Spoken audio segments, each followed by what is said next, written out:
पहला भाग। शुरुआत करते हैं। प्राचीन भारत में एक सफर। जरा सोचिए, भारत जैसा आज हम जानते हैं वैसा नहीं, बल्कि हजारों साल पहले। कार और बाइक तो भूल ही जाइए, यहां रथ और हाथी चलते थे। यह है प्राचीन भारत, विशाल नदियों, भव्य महलों और ज्ञानी ऋषियों का देश। उस समय जीवन अलग था, परंपराओं और मान्यताओं से भरा हुआ। क्या आप समय में पीछे की यात्रा के लिए तैयार हैं? चलो चलते हैं। दूसरा भाग, जीवन में एक दिन। किसानों से लेकर राजाओं तक। चलिए शुरुआत करते हैं आम आदमी से, या यूं कहें कि प्राचीन भारत के आम अशोक से। ज्यादातर लोग गांवों में रहते थे। चावल, गेहूं और दाल जैसी फसलें उगाने के लिए कड़ी मेहनत करते थे। अब चलते हैं महल की तरफ। राजा भव्य महलों में रहते थे, जहां उन्हें बुद्धिमान मंत्री सलाह देते थे। तीसरा भाग, दीवारों के पार।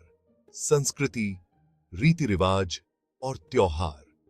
प्राचीन भारत संस्कृतियों का संगम था। हर संस्कृति की अपनी अनोखी परंपराएं थीं। धर्म दैनिक जीवन में बहुत बड़ी भूमिका निभाता था। कल्पना कीजिए, शिव, विष्णु और ब्रह्मा जैसे देवताओं को समर्पित भव्य मंदिर, जहां पुजारी मंत्रों का जाप करते हैं और प्रार्थना करते हैं। त्योहार रंगों और ध्वनियों से भरपूर होते थे। रोशनी का त्योहार दिवाली घरों को दियों से जगमगा देता था। रंगों का त्योहार होली पर लोग एक दूसरे पर रंग बिरंगे पाउडर डालकर खुशियां मनाते थे। संगीत और नृत्य जीवन का अभिन्न अंग थे। इसी युग में भरतनाट्यम और कर्नाटक संगीत जैसे शास्त्रीय रूप विकसित हुए। ये परंपराएं सिर्फ मनोरंजन के लिए नहीं थीं, इनका गहरा अर्थ था। ये लोगों को उनके अतीत और उनकी मान्यताओं से जोड़ती थीं। चौथा भाग, पत्थर की भव्यता। प्राचीन भारत के स्थापत्य कला के अजूबे। अब उन स्थापत्य चमत्कारों के बारे में बात करते हैं जो आज भी खड़े हैं, जो हमें प्राचीन भारत की भव्यता की याद दिलाते हैं।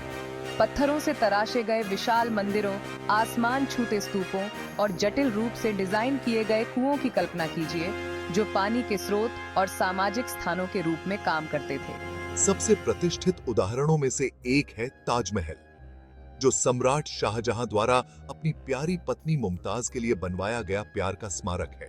फिर अजंता और एलोरा की गुफाएं हैं, जो लुभावनी मूर्तियों और चित्रों से सजी हैं, जो बौद्ध और हिंदू पौराणिक कथाओं की कहानियां बयां करती हैं।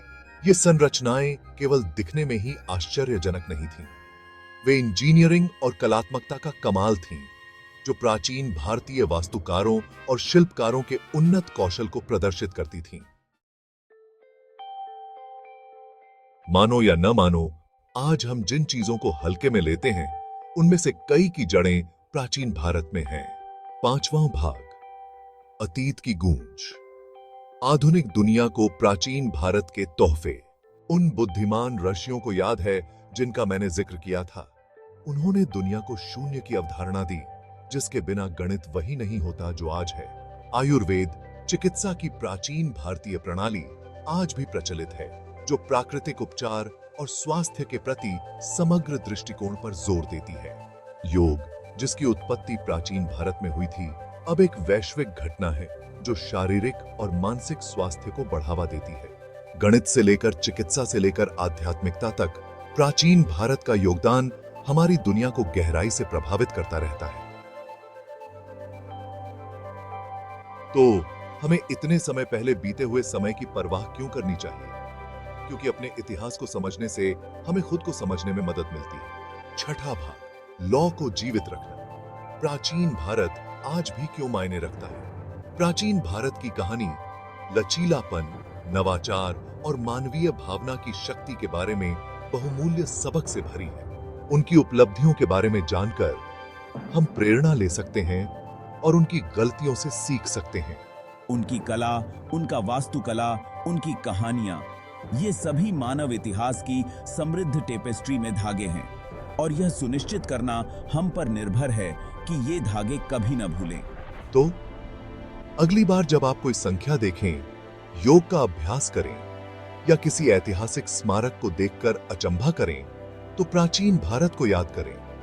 एक ऐसी सभ्यता जो हजारों साल बाद भी हमें प्रेरित और उत्सुक करती रहती है।